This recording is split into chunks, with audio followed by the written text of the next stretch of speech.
What level does that have? Does that have the level of a lo sase, something that you can't do, or does it still have the level of an asay? Let's explain the Gemara. We'll see the Gemara inside, and then we'll clarify the point. Okay, in the art scroll, we are at 18b, 18b1, top right column of the page. Good morning, Adam. Adam is back and better than ever. Okay, we hope so. Amar Rav Gidil Amar Rav. Mr. Haber, you have it? 18b. B, you're right. And B1. I'm here.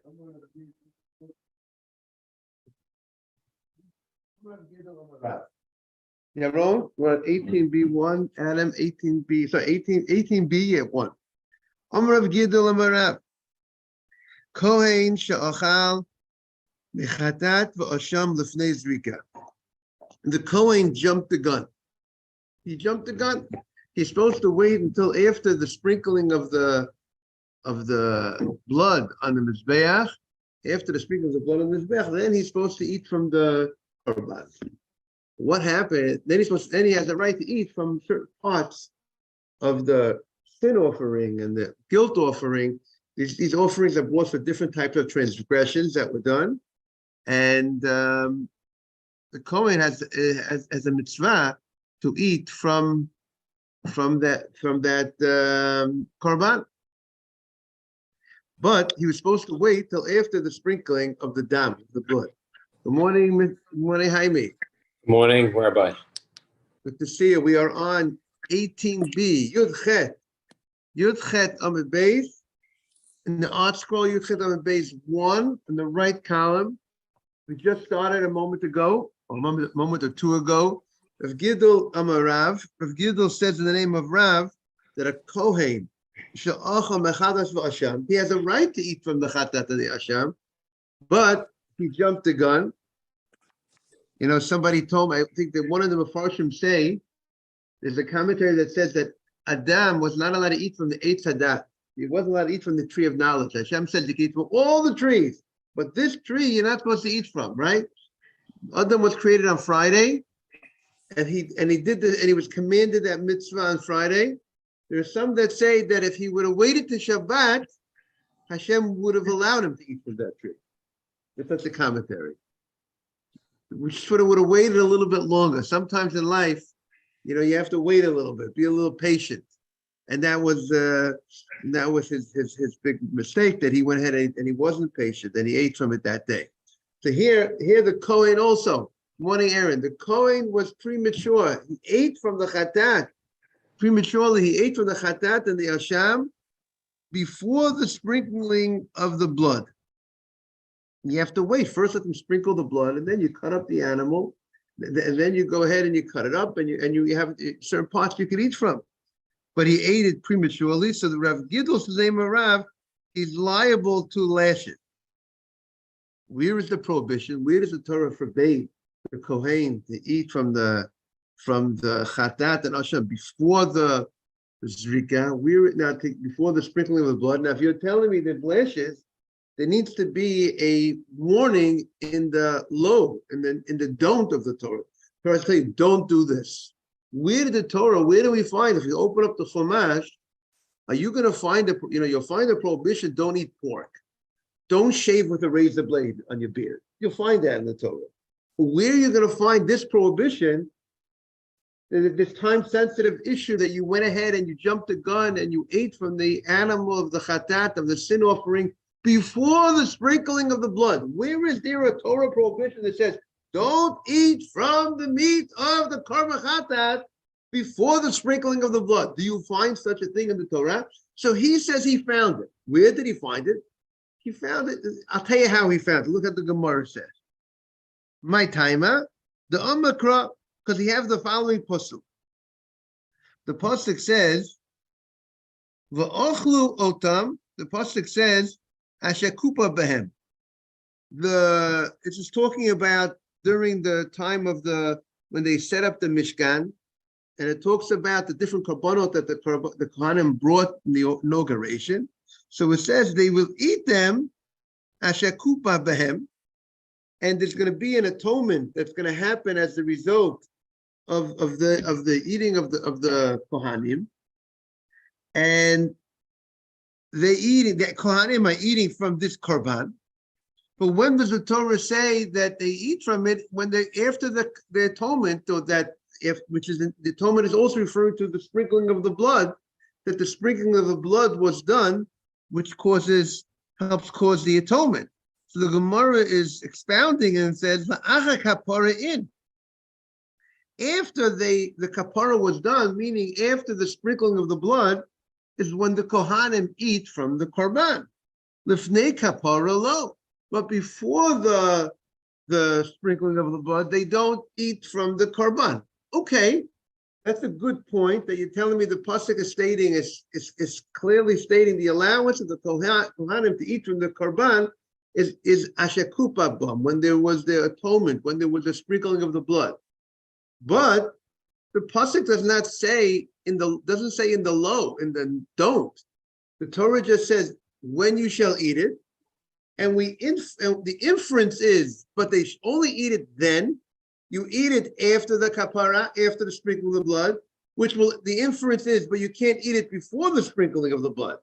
Okay, but that's not, the Torah didn't write it in the low, and some people call it in the negative, and the don't. The Torah only wrote it in the positive, and we deduced the negative, the thing that we can't do. So this Mandiyama wants to hold when there's an inference of something that you can't do, which was inferred from a positive statement that you shall do. So this opinion, the Gemara at this point is saying holds that will have a status of a don't, meaning to say that there's many ways to skin the cat, and here you could say a don't by number one by saying don't do this, or you could have a don't can also be said according to this understanding of the Gemara by telling me something that you shall do. If I tell you do this in this particular fashion, and you infer, but don't do it in a different fashion, even though I didn't openly say don't do it in that other fashion, you're only able to figure it out. But that figuring out the don't is also have a status of a don't, which means a lav, a don't, haba, that comes michlala, say, from a positive commandment. I gave you a positive, I told you something to do, and you inferred what you can't do. So this opinion of the Gemara is saying that also has a status of a don't, of a lav. And if you're going to categorize it as a don't, then you're going to give the guy lashes. It's like every other don't that has an action that will carry with it generally lashes. So that's what the Gemara is saying. That's what the Gemara concludes. Lav, a lav, haba mechlala, say, a don't that comes through a positive commandment. Torah told us instructions what to do, and you figure out what you can't do. Lavhu has a status of a don't. That is the initial statement of the Gemara. Mr. Haber is shaking his head and understanding. Everybody is it clear or not clear? This is a new concept that we're having. Jaime, is it clear what the Gemara is saying? Okay, yes. The new concept is that a don't that's inferred, not written black and white in the Torah, but it's inferred from a positive commandment, and you understand what you can't do, that has a status of a don't, and you will apply the rules of a don't to that law that you inferred. And if generally the don't carries with it lashes, so this inference would also have a status of a what? Of lashes. Will be classified as a lav, as a don't of the Torah. As we know, we have 365 don'ts of the Torah. We have 248 do's of the Torah. What you need to do, in the way we classify the mitzvot, they're called 365 los assays and 248 assays. 248, what you got to do. Assay is from language of sita. You have to do. And the los assay is what you can't do. 365. All right? Good, Yaron? So now the Gemara is going to challenge this because the Gemara is not going to hold at the end with this. The Gemara says, Mosiv Rava. Rava asked the following question. Mosiv Rava. We have a famous stukim regarding kashrut. Good morning, Morris. Motiv Rava. Rava asked the following question. The Chol is a Sefer Dvarim where it talks about kosher animals.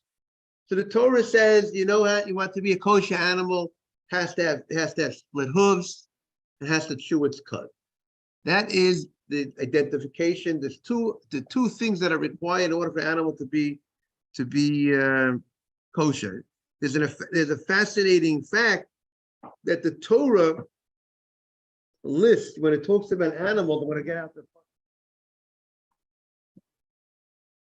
the Torah lists, the few animals that have only one siman, right? Right. So when it talks about here is the pasuk. It's found, by the way, that the laws of kashrut of kosher animals and kosher birds are found in two parashiyot of the Torah. One in Shemini and one in Re'eh. So here it says it lists the camel as an animal that chews its cud but doesn't have split hooves. And it lists the hyrax also, that it chews its cud but doesn't have split hooves. So it lists over here two animals that chews its cud but doesn't have split hooves. And then it lists a third animal, the arnevet, that also, the arnevet is the hare, H-A-R-E, that also chews its cud and doesn't have split hooves. And it lists one animal that has split hoofs and doesn't chew its cud, and that's the pig. So the Torah identifies there are four animals that have one siman, one and not the other. And I once heard a nice idea on this. The idea is that this pasuk, if you want to see, you talk to someone who's not religious, and you want to show them the wisdom of the Torah, right? You want to impress them that they should try to encourage them to believe. The only one who can make the statement that there are a total of three animals that chew its cud that don't have split hoofs, and there's only one animal in the world that has split hoofs and doesn't chew its cud. The only one who can make that statement is the one who created the world, who created all the animals. And nobody has ever found, with all the discovery of all the big world, the new world that was discovered, America and all other parts of the world that were discovered, with thousands of miles of forests and jungles and all that, they never found an animal that doesn't fit to discuss if there's any other exception than these four animals. So the only one who could make that statement, how do you like that, Adam? Is that amazing? To try to, when you want to show people the truth of the Torah, sometimes people you have to show them. They don't have it from their father and their grandfather. Sometimes you got to go ahead. Aaron, you hear that? Is this pasuk, Mr. Haber, is that fascinating or not? The only one who could write this is only the one the only one who could have the right is only one who created it. And this came so many years before they discovered the rest of the world. So that's just a little bit. So now getting back to our discussion over here. Yaron, how do you like that, Yaron? Amazing. I like the word amazing. Yes. Say it again. Zrik is only on korbanot. The mitzvah, meaning every time you do a shita, I mean, you slaughter your animal. You don't go to the Beit HaMikdash. You slaughter the animal in Petach Tikva, in Tel Aviv. You don't. There's no sprinkle of your blood of when they're slaughtering the animals. There's no sprinkle of the blood. Okay, but the time of the Beit HaMikdash, people lived outside of Yerushalayim and they slaughtered animals. They don't need, right. Now, so the Gemara says the following. The Gemara says, Mativ Rava. Rava asked the following question. V'chol behema mafreset parsa v'shosa shesa. Shtei prosot. The Torah talks about Morris, an animal that has split hoofs. Malat gira. The Torah says both things. It has split hoofs and it chews its cud. Bavhema uso tochelu. That is the animal that you need to eat. It has to have two signs: split hoofs and chews its cud. So, what is the inference? If I tell you the animal, good to see you. If I tell you that when it comes to kosher meat, in order for you to eat the animal, it has to have split hooves and chew its cud. So the inference is the ain osotechelu, the ain behema acheret tochelu. No other animal could be eaten, right? If I tell you, Nathan, I tell you, you know what, Nathan? This is the animal you got to eat. Split hooves and chew its cud. So what do you understand? But if it doesn't have split hooves and it doesn't chew its cud, you can't eat it. Is that correct? If I tell you, this Adam, this is what you can eat. Chews its cud, it has split hooves. What do you infer? I can't eat something that does not chew its cud, it does not have split hooves. So why does the Torah have to say, but yet the Torah goes ahead and says, this animal you can't eat because it doesn't have, the Torah says, this animal you can't eat because it doesn't have split hoof and chew its cud. And you can't eat the pig because the pig only has split hoofs and doesn't chew its cud. If you told me clearly, black and white, that the animal you need to eat is some animal that has split hoofs and chew its cud. So automatically you infer, if it doesn't have split hoofs and chew its cud, you can't eat it.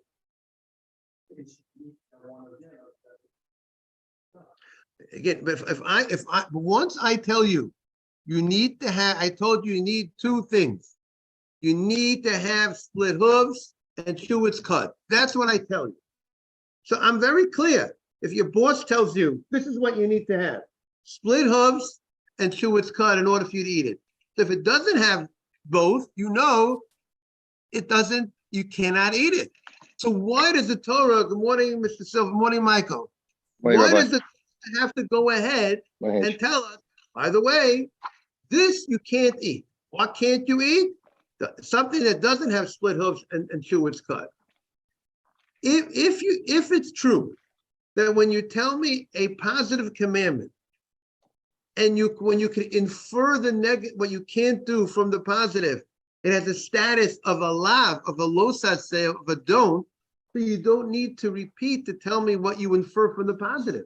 Just tell me the positive, you infer what you can't do, and that will be enough. And you would know that it's a don't of the Torah. But the fact that the Torah tells us the positive, and then it tells us what I can't do, what I inferred from the positive, it's teaching us that I would not have known that inference from the positive. And now, what does that mean? What do I mean I wouldn't know? I would not categorize it as a don't of the Torah. So if the Torah would just tell me, eat something that has split hooves and chews its cud, I would have not classified an animal that doesn't have both. I would not have classified it as a don't of the Torah. I would have classified it as a do of the Torah, a positive commandment. The positive commandment is you have to eat something that has split hoofs and chews its cud. And if something that does not have split hoofs and chews its cud, you're violating that positive commandment. But it's not a commandment that has a level of a don't of the Torah, which would carry with it lashes. By the fact that the Torah goes ahead and feels the necessity to write, and this you can't eat, even though you could have inferred it from the positive, teaches us that an inference, what you can infer from a positive, does not have the status of a don't, and therefore I needed to write it out that clearly you can't eat from something that doesn't have both qualities, both signs, because if I would not have written that out, I would not have come to the conclusion that it's a don't of the Torah. So that's what the Gemara says. The Gemara says, say it again.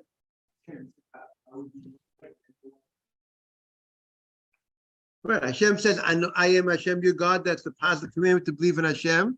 Then there's a losa say that says, don't make other idols. Don't believe it. Don't. Right. Very good. Saying the kosher commandments are positive commandments. Right. The kosher, when the Torah says, eat an animal that split hooves and the shoe was cut, that would be a positive commandment. But where do we have the don't on non-kosher food? I mean, if the Torah would have stopped there and say eat an animal that shoes is cut and split hooves, you would have said that that's the positive commandment of the Torah. That is the commandment. That's the animal that you should eat. And an animal that does not split hooves and chew its cud, you cannot eat. And if you do eat that, you'll be in violation of the positive commandment. What's the positive commandment? Eat a meat that has both chews its cud and has split hooves. But now the Torah says, not only it says it in the positive, it says it, so to speak, in the don't. Torah says, and don't eat an animal that doesn't chew its cud and has split hooves. So the Torah now is turning it also into a don't of the Torah. I call it that negative commandment that they like to refer to. The distinction now it's a don't, now carries with it lashes. Because if any time the Torah says to do something, when you don't do it, there's no lashes for it. But by being inactive, there's no lashes. But if the Torah writes it in something that tells you don't do something, then if you don't do, if you violate that, then the 207 times that it comes with it lashes. 207 different cases in the Torah. No, Raphael Batesh is not on. No. Good morning, Ariel. So the Gemara says, why do we need the Torah to write extra words? There's no extra words in the Torah. Why does the Torah have to write, and this you shall not eat, if you could infer it? So the Gemara says, so the Gemara says something different. Eli Itma, you have to say, he was referring to something else. Eli Itma Hachi Itma. This is what Rav Gidel says in the name of Rav. Zar she'achal mechatat v'asham lefnei zrika. A zar, someone who is a non-Kohen, right? So a non-Kohen cannot eat what a zar, Zayin Reish, zar, with a kamatz in front, zar, like the Torah says. 207. What do you say, Mr. Silverman? That's the 207. That's the gematria of 207. It's telling us, right? Zar, right. Zar is 207, exactly. That means a person, when they violate the Torah, they're acting like a zar, a stranger. A zar is like a stranger. You're acting strangely. When you go against the Torah, you're not doing the program. You're going away. You're acting strangely because you're going against the words of the Torah. Wow. So it's zar. Very good, Mr. Silverman. So what do you say, Michael? It's proving gematria is real, Rabbi. That zar is proving that gematria is real. It alludes back to something. Right. All gematria is 100%. It's one of the ways of the Torah that's in the dreshes, Bam. It's actually, I learned it's a higher level of Gemara and Mishnah and Torah Shebiktav. It's the Malchut of. Okay, well, it's one of the ways of the Torah, but I don't know if it's I would think it's called paparot lechachma. I would think the meat and the potatoes are more the I'm not sure if that's. I usually look at the gematria. There's different things. There's dessert. There's a lot of different things. What I learned is it's the higher revealment of the Torah. Okay. It's a nistar. Yeah, the nistar. Okay, different ways to look at it. We want to say good morning to Mr. Batesh, and we hope he's recuperating properly from his hip operation. Good morning, Mr. Batesh. Okay. So we welcome you, Mr. Batesh. So we're on the Gemara on Yudchet Amabeit. Yudchet is Chai, 18th, live. So Amar Gidol Rav, Zar She'achal. We have the Zar, a non-Kohen. He ate from a Chatat and an Asham lifnei zrika. He ate from it. He had no right to eat from the korban. He's not a kohen. But if he ate from it before the sprinkling of the blood, he's not subject to lashes. Okay, not everything that you can't do in life is subject to lashes. Certain things are, but there's sometimes not.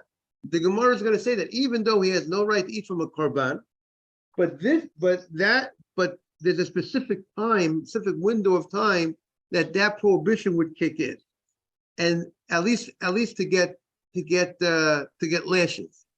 And if he eats it before the sprinkling of the blood, which will be a contrast to after the sprinkling of the blood, meaning to say after the sprinkling of the blood, once the korban was processed properly, that would seem to be the prohibition that would carry with it lashes for the non-Kohen to eat from the korban.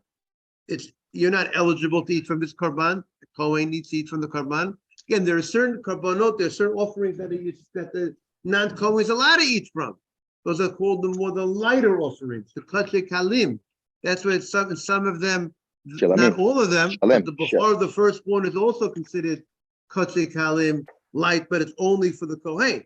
But there are among the light offerings of the Torah that the non-Kohen is allowed to eat from. However, kachei kachim, the holy korbanot, those korbanot are only for the Kohanim, and if the Yisrael, if the non-Kohen would eat from it after the sprinkling of the blood, after the atonement was done, he would be subject to lashes. But before the sprinkling of the blood, here the Gemara is saying there's no lashes. My taima. That's what the Gemara is saying. Hachi itma. Amar Rav Gidol Amar Rav. Zar she'achal mechatat v'asham lefnei zrika potur. Let's see. My taima. You think I hear what you say. My taima. The amakra v'achlu otam. They eat it ashekupa behem. The pasuk says you eat the Kohanim eat from the korban after the kapara and the kapara was done, and the pasuk says v'za lo yochal, and the pasuk concludes that the Kohen eats from it after the kapara was done, but the non-Kohen does not eat from it. What does that pasuk seem to be saying? What are you saying? Morning, Rabbi. What are you saying? The pasuk is saying the Kohen eats from the animal once the atonement was done, which means once there was a sprinkling on the altar, and then the Torah says, but a non-Kohen can't eat from it. So what is the background? What is the circumstance that the Torah says that the non-Kohen, the Zar, cannot eat from it? The circumstance of the Torah is, the case of the Torah is, when there was an atonement, when there was the sprinkling of the blood, the Torah says, then the Kohen eats from it. Because the Kohen also can't eat from it before the sprinkling of the blood, right? When could a Kohen eat from it? After the sprinkling of the blood. But the Torah says, after there was the sprinkling of the blood, after there was the kapara, then the Kohen eats from it and not the Yisrael. So what's the case that the Torah says the Yisrael non-Kohen can't eat from it? When there was the sprinkling of the blood. But if there was before the sprinkling of the blood, that the Torah is not saying the don't of the Torah. And therefore there wouldn't be lashes for the non-Kohen. He's prompting. He's precursoring it. He's eating from it before, is what the Gemara is saying, and then they're sprinkling the blood, and now it wasn't a korban yet until the blood triggers at the blood. But there was no korban, right? There was no atonement, and therefore that's not the case. The Torah says the don't. So that's what the Gemara says.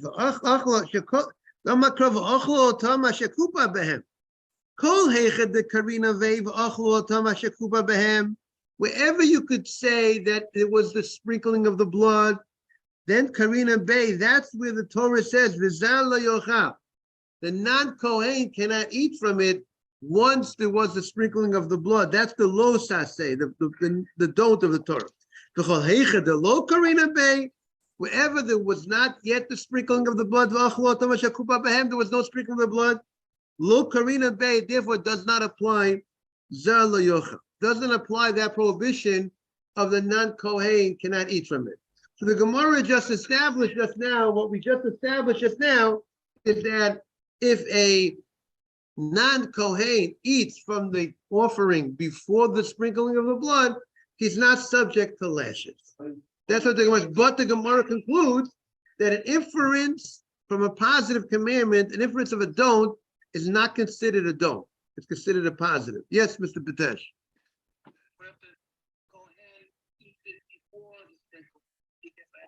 That we would have to look up if the Kohen, because the Gemara at this point, it seems like the Gemara says he will not get lashes because the Kohen, because the Gemara says there's no don't on that. Because the don't of the Torah is only when the Kohen eats it after the, meaning the don't of the Torah, the Torah there's only an inference. The inference is after there was an atonement, the Kohen could eat from it. But before the atonement, the Kohen can't eat from it. So the Gemara, Mr. Batesh, is saying there's no lashes. He can't eat it, but it's a violation of a positive commandment. But there's no don't on that law for a Kohen. The Gemara opened up, Mr. Batesh, by saying the Kohen would get lashes for that. And the Gemara now changes because there's no don't. It's only inferred. And an inference from a positive is not considered a don't of the Torah that we subject to lashes. So it seems like, Mr. Batesh, at this, the Gemara is concluding there's no lashes for the Kohen who eats prematurely before the sprinkling of the blood, even though he did a sin. Rabbi, I have a question. Carry with it lashes. Yes, Mr. Silverman. Could we play out how that would occur in the Beit HaMikdash? Yeah, it would occur like this. They slaughter the animal, right? Okay, they poured the blood, they put the blood in the cup. They put the blood in the cone cup. The Kohen caught the blood, and he's supposed to, right after catching the blood, they're supposed to sprinkle on the altar. But instead of sprinkling on the altar, they went in. How could someone eat from it? How could someone eat? What happened was they sometimes in life, Mr. Silverman, not everybody, people sometimes don't follow what they're supposed to be doing in life. I know it's hard for you to imagine such a thing, but some people don't follow, and therefore they don't follow the steps. To you don't understand. How can it be? But that's what happens. Sometimes people, they cut up the animal and they say, well, sprinkle the blood later. And they eat the meat. They don't sprinkle the blood yet. They didn't do what they needed to do. Okay. It's very sensitive, Rabbi, in Beit HaMikdash. You got it, Mr. Silverman? A lot of things going on there. Yeah. I said it's very sensitive in the Beit HaMikdash. There's a lot of Kohanim, there's a lot of watches, there's Levi'im, there's everyone watching everything. That's true, but sometimes there are people. So simple.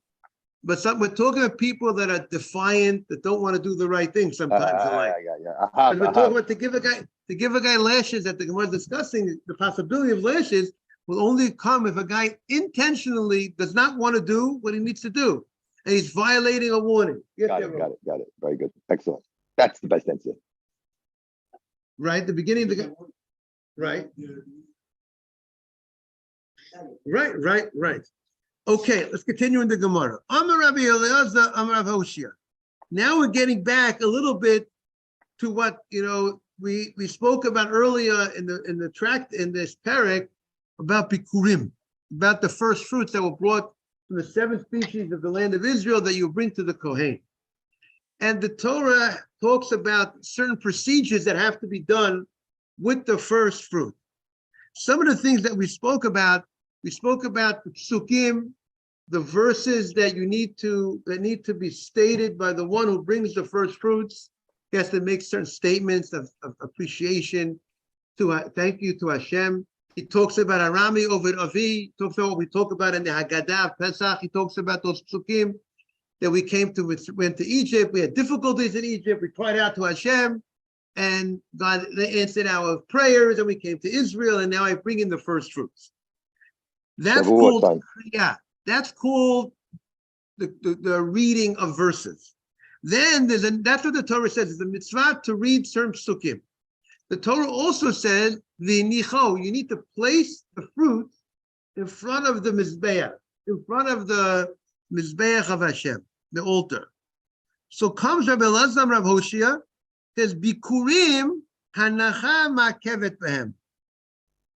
If the person who brings the the fruits, if he does not place it in the before the mizbeach, he doesn't place it in the proper place in the courtyard, until he places it there, the Kohen cannot eat from the fruits. The Kohen cannot eat from the fruits unless they were, now the language of the pasuk seems to indicate you have to place it in front, on the floor, in front of the altar.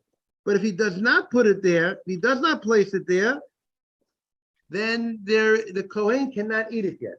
So in order for it's like the Kohen has the right to eat it once it was placed in front of the Mizbeach. Now the Kohen can go ahead and eat it. But if it was never, he just handed it directly to the Kohen, and it was never placed in front of the altar, it's not a lot. It seems like it's like the Kohen is getting it from Hashem. And you put it in front of the altar, and then the Kohen takes it, then he got it. It's like that much needs to be done. Or maybe the idea is it's like you're giving it to Hashem. So by you giving it to Hashem, it's by you placing it in front of the altar. You're placing it in front of a certain spot. But if you did not place it in front of that spot yet, the Kohen cannot eat it until it was placed there. What'd you say? That's the subject. I mean, that's the subject of discussion. We'll see. However, Priya ain't makevet for him. But if the Kohen, he did not read the parsha, if let's say there's a mitzvah for the person who brings the first fruits to read the parsha, to read the psukim, but if he did not read the psukim, let's say he did not read the psukim, the guy went home, he bought the first fruits, and he forgot to read the psukim. Does the Kohen have to wait now to eat the first fruits until the guy comes back to read the psukim? No, the Kohen it does not hold back. The Kohen can go ahead and technically he could eat it, but still, there's still a mitzvah. There's a mitzvah for the guy to read the psukim, but technically it will not stop. Does not stop the Kohen technically from eating the fruits. The guy who brought the fruits missed out, didn't do his part, what he needed to do. He was supposed to read the psukim, but the Kohen technically had the right to eat the fruits even without the reading of the psukim. If the reading of psukim is not the battery, us, when we have food, we need to say a bracha before we eat the food. We're not allowed to eat the food until we say a bracha. Today, we want to have a drink, we want to have something to eat. So Rabbi, here the question is, does the Kohen, the person who brings the first fruits, the Yisrael, in order for the Kohen to eat from the fruits, does the Yisrael have to say his part, his thanks? Or even if he doesn't say his thanks, the Kohen has a right to eat it. So the Gemara is saying that even though the Yisrael has a mitzvah to say his thanks and his appreciation and express it, but his expression and his mitzvah, what he has to do, does not hold back the Kohen from allowing for the Kohen to eat it. The Kohen has a right to eat the fruits. But hanacha means to place it in front of the mizbeach. Kara alei means the reading of the psukim. This rabbi is going different than the Mishnah. The Mishnah says you have to have said the psukim. The Mishnah said, and this Mishnah, but that was Rabbi Shimon's opinion. But this opinion is not going there because the Gemara said earlier that the Chachamim disagree with that. The Chachamim say even if you don't say the psukim, technically you will not get lashes for eating the bikurim without the psukim. We'll see tomorrow. I don't want people to be late for the davening. Yes, what do you want to say, Michael? Where is it in the Torah other than Kitavo? Is it anywhere else in the Torah? No, just the Kisavo. Only that's it's only in Kit. It's only that's in itself a hidush. That it's not anywhere else because in Devarim it's Mishneh Torah. It's a repeat of the Torah. Right. There is a pasuk where it talks about bikurim, but in mishpatim, but it doesn't. But over there, but it doesn't talk about the psukim. It doesn't talk about the verses that you need to say with the bikurim. Got you. Have a great day, everybody. Okay. Mishpatim. Thank you, Rabbi. Thank you. Thank you, Rabbi. Have a great day, everybody. All the best, everybody. Good to see everybody. Have a great day. Mr. Mitesh, all the best. Thank you. Take care, Jaime. Take care, Yosef.